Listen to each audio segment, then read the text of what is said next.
Types of work permit. आज हम बात करने वाले हैं वर्क परमिट के बारे में कि वर्क परमिट होता क्या है और ये कितने टाइप्स के होते हैं। तो टोटल 8 टाइप्स के वर्क परमिट के बारे में आज हम इस वीडियो में जानेंगे। तो चलिए वीडियो को शुरू करते हैं और एक एक पॉइंट को अच्छे से समझते हैं। तो आज हम इन 8 टाइप्स के वर्क परमिट के बारे में जानेंगे।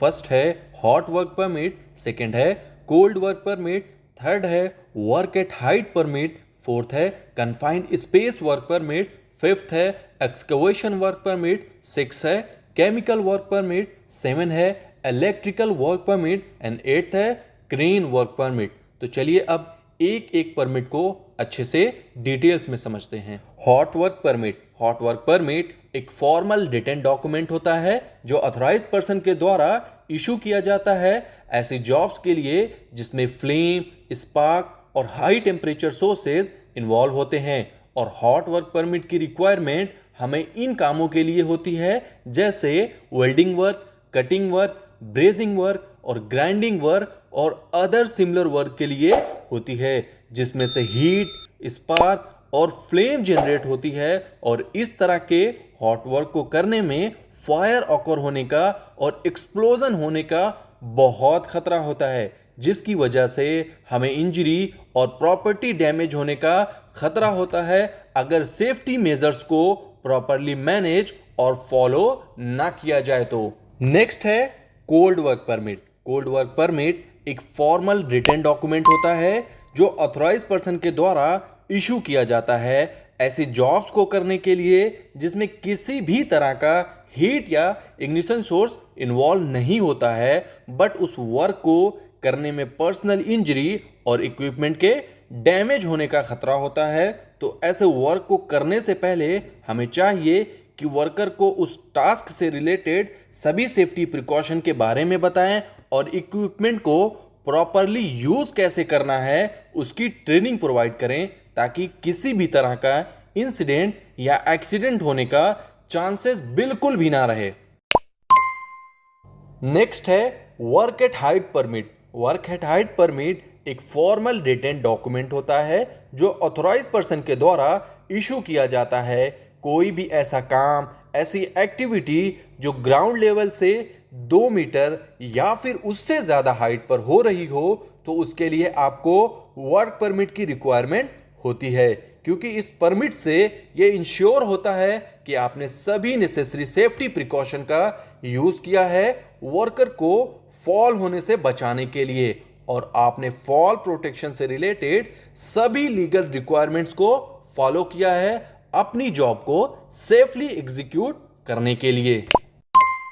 नेक्स्ट है confined space work permit. Confined space work permit एक फॉर्मल रिटन डॉक्यूमेंट होता है जो ऑथराइज पर्सन के द्वारा इशू किया जाता है और यह परमिट हमें कन्फाइंड स्पेस में वर्क करने की परमिशन देता है। कन्फाइंड स्पेस एक ऐसे प्लेस को कहते हैं जिसमें वर्क करने के लिए तो इनफ स्पेस होता है लेकिन इसकी एंट्री पॉइंट और एग्जिट पॉइंट को बहुत ही लिमिटेड स्पेस में डिजाइन किया जाता है और इसमें रहकर आप कंटिन्यूअसली वर्क नहीं कर सकते हैं बिकॉज इन जगहों पर कई तरह के हैजार्ड्स प्रेजेंट हो सकते हैं जैसे toxic atmosphere, oxygen deficiency, excessive heat और फ्लेमेबल गैसेस जैसे और भी हैजार्ड्स प्रेजेंट हो सकते हैं जिसकी वजह से वर्क कर रहे पर्सन को सीरियस इंजरी हो सकती है और वो इंजरी फैटल भी हो सकती है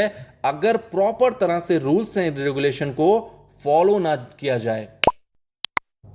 नेक्स्ट है excavation work permit. Excavation work permit एक फॉर्मल रिटन डॉक्यूमेंट होता है जो ऑथराइज पर्सन के द्वारा इशू किया जाता है और वर्क परमिट मिलने पर ही हम कोई खुदाई का काम स्टार्ट कर सकते हैं और हमें इस परमिट की रिक्वायरमेंट कई अलग अलग तरह के वर्क को एग्जीक्यूट करने के लिए होती है जैसे building infrastructure, housing, mining minerals और अनअर्थिंग आर्टिफैक्ट्स जैसे और भी वेरियस टाइप्स के एक्सकेवेशन वर्क के लिए हमें इस परमिट की रिक्वायरमेंट होती है। और इस परमिट का जो असल मकसद होता है वो वर्कर्स और आसपास रहने वाले लोग और इन्वायरमेंट की सेफ्टी होती है।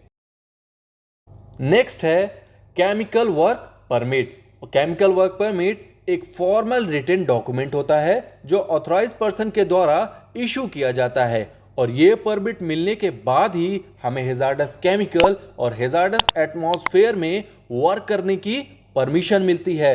और इस परमिट का जो पर्पस होता है वो केमिकल से रिलेटेड इंसिडेंट और एक्सीडेंट को कम करना होता है, जिससे वर्कर्स और इन्वायरमेंट और सराउंडिंग पॉपुलेशन की सेफ्टी को एश्योर किया जा सके। और इस परमिट की रिक्वायरमेंट ज़्यादातर इन जगहों पर होती है जैसे केमिकल मैन्युफैक्चर, फार्मास्यूटिकल, पेट्रोकेमिकल और रिसर्च लेबोरेटरीज जैसी कंपनीज में होती है, क्योंकि वहाँ पर हैजार्डस केमिकल के साथ वर्क किया जाता है और हैजार्डस केमिकल वहाँ पर ज़्यादा क्वांटिटी में स्टोर्ड होते हैं।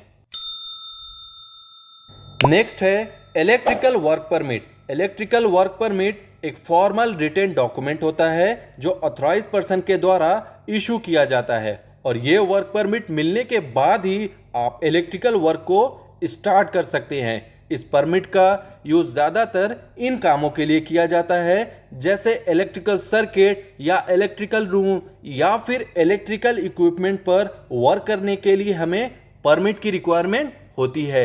और इस परमिट का असल जो मकसद होता है वो वर्कर के सेफ्टी मेजर्स को अश्योर करना, ताकि किसी भी तरह का इंसिडेंट या एक्सीडेंट ना हो जिससे इंजरी होने का खतरा हो।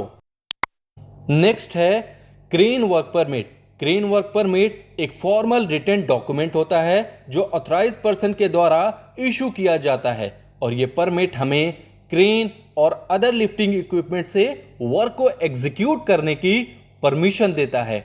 और crane and other heavy equipment का यूज ज़्यादातर कंस्ट्रक्शन साइट पर, मैन्युफैक्चरिंग इंडस्ट्रीज में या फिर शिपिंग इंडस्ट्रीज में होता है, जहां पर हैवी लोड को मूव करने के लिए एक प्लेस से दूसरे प्लेस पर मटेरियल को ले जाने के लिए इसका यूज करते हैं। और crane and other lifting equipment से वर्क करने में कई तरह के हैजार्ड्स का सामना करना पड़ सकता है, जैसे लोड फॉलिंग, इक्विपमेंट फेल्योर या फिर स्ट्रक्चर डैमेज होने की वजह से हमें सीरियस इंजरी हो सकती है और वो इंजरी फैटल भी हो सकती है अगर हमने क्रेन एंड अदर इक्विपमेंट को ऑपरेट करने के रूल्स एंड रेगुलेशन को फॉलो ना किया।